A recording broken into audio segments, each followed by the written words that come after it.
विचलन अधिक होता है? बैगनी का। किस रंग का विचलन कम होता है? लाल का। लाल का। अब बताइए इंद्रधनुष में कुल कितने रंग है? 7। ऊपर में कौन रहता है? और नीचे में लाल रहता है।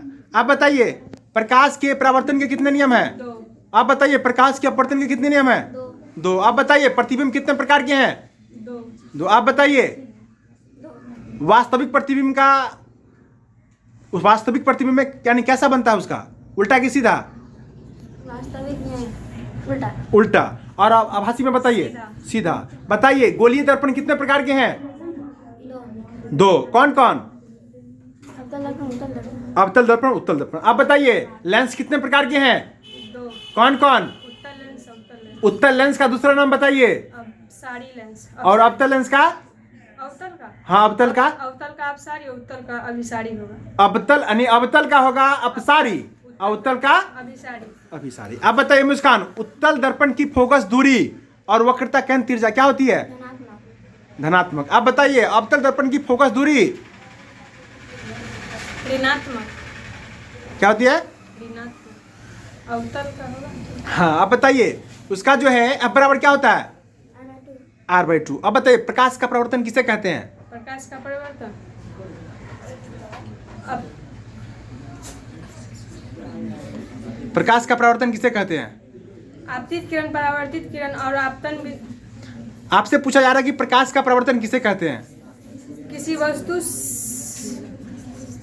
वस्तु से टकराकर लौटने की प्रक्रिया को प्रकाश का परावर्तन कहते हैं। किसी वस्तु से टकराकर लौटने की प्रक्रिया को प्रकाश का प्रवर्तन कहते हैं। बताइए प्रकाश के प्रवर्तन के कितने नियम हैं? 2। आप बताइए मुस्कान प्रकाश के प्रवर्तन के 2 नियम बताइए। पहला आपतन का परावर्तन होने पर होता है। पहला आपतन को परावर्तन करता है, आपतन बिंदु को डाला या लंब त्रिज्या के समतल में होते हैं। हाँ। दूसरा आपतन को परावर्तन कोण के बराबर होता है। आपतन कोण परावर्तन कोण के बराबर। क्या सही है? क्या सही बताया है? इसको आप लोग थोड़ा सा रिवाइज कीजिए, मेहनत कीजिए। मानव नेत्र, चलिए उसमें हम लोग घुसते हैं। यानी दृष्टि दोष कितने प्रकार के हैं? 3। कि कौन कौन? दूरदृष्टि दोष, निकट दृष्टि दोष, धरादृष्टि दोष। चलिए आप बताइए निकट दृष्टि दोष को दूर करने के लिए किस लेंस का प्रयोग करते हैं? अवतल का। दूर दृष्टि दोष को दूर करने के लिए दूरदृष्टि दो यानी दोष को दूर करने के लिए किस लेंस का प्रयोग करते हैं? उत्तल का। जरा दूर दृष्टि दोष को दूर करने के लिए बाइफोकल। बाइफोकल का। आप बताइए निकट दृष्टि दोष किसे कहते हैं? निकट दृष्टि दोष वैसा दृष्टि दोष जिसमें नजदीक की वस्तु साफ साफ दिखाई देती है किंतु दूर की वस्तु साफ साफ नहीं दिखाई देती। चलिए स्पष्ट दृष्टि की न्यूनतम दूरी 25 सेंटीमीटर। ये बहुत इंपॉर्टेंट क्वेश्चन है, सब बच्चे इसको याद रखेंगे। आप बताइए स्पष्ट दृष्टि की अधिकतम दूरी? अनंत। अनंत होती है। बहुत VVI क्वेश्चन है ये भी, ये परीक्षा में आने का पूरा श्योरली चांस है। बताइए कैमरा में कौन सा लेंस लगा रहता है? कैमरा के आगे क्या रहता है? लेंस। पीछे? आंख के आगे क्या रहता है? रेटिना। पीछे? पीछे। हाँ फोटोफिल्म। आंख के आगे लेंस, पीछे रेटिना। रेटिना, है ना? याद आंख में कौन सा लेंस लगता है? उत्तल लेंस। उत्तल लेंस। आंख में लगता है उत्तल लेंस, हमेशा याद रखना। चलिए एमीटर को किस क्रम में जोड़ते हैं? श्रेणी क्रम। वोल्ट मीटर को समांतर क्रम। चलिए आप बताइए ओम का नियम। ओम का नियम। हाँ यदि किसी साल में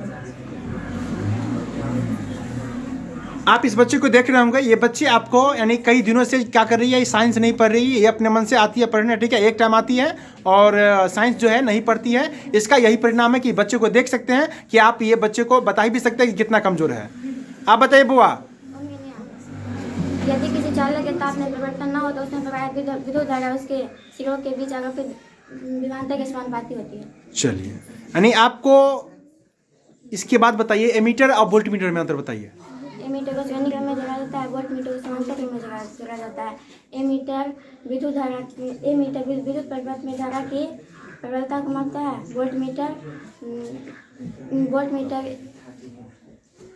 दो बिंदुओं के बीच विभवांतर को मापता है। चलिए यानी याद रखना आपके लिए बहुत जरूरी है। बताइए संतुलित रासायनिक समीकरण किसे कहते हैं? वैसा रासायनिक समीकरण जिसमें दोनों और प्रत्येक तत्व की परमाणुओं की संख्या समान होती है, जो संतुलित रासायनिक समीकरण कहते हैं। आप बताइए असंतुलित रासायनिक समीकरण। असंतुलित वैसा रासायनिक समीकरण जिसके प्रत्येक तत्व के समीकरण दोनों वैसा रासायनिक समीकरण जिसके प्रत्येक तत्व के परमाणु संख्या समान नहीं होती है उसे असंतुलित समीकरण कहते हैं। यानी मनुष्य के शरीर में भोजन का पचना कौन सी क्रिया है? ऑक्सीकरण अवकरण अभिक्रिया। बताइए मनुष्य के शरीर में कितना प्रतिशत पानी है? आप बताइए बुआ, आप बताइए जल का सामान्य सूत्र। जल का सामान्य सूत्र H2O। कार्बन डाइऑक्साइड का? आप बताइए ग्लूकोज का? C6H12O6। अब बताइए बेंजीन का सामान्य सूत्र। अब बताइए मेथेन का? मेथेन का हाँ। CH4। अब बताइए एल्केन का सामान्य सूत्र। एल्केन का? एल्केन +2। अब बताइए एल्काइन का? एल्काइन हाँ। CNH2n। फिर से एल्काइन का बोलिए। CnH2n -2 क्या होता है? -2 होता है। एल्केन में +2 होता है, इसमें -2 होता है। इसके बाद बताइए बुआ आप जनन किसे कहते हैं? कहीं से भी क्वेश्चन उठा के हम पूछते हैं, जनन किसे कहते हैं? हाँ, जनन किसे कहते हैं? आप बताइए जनन किसे कहते हैं? जनन कितने प्रकार के हैं? ये सबको चैप्टर पढ़ाए हुए हैं ना? चैप्टर पढ़ाए हुए हैं ना?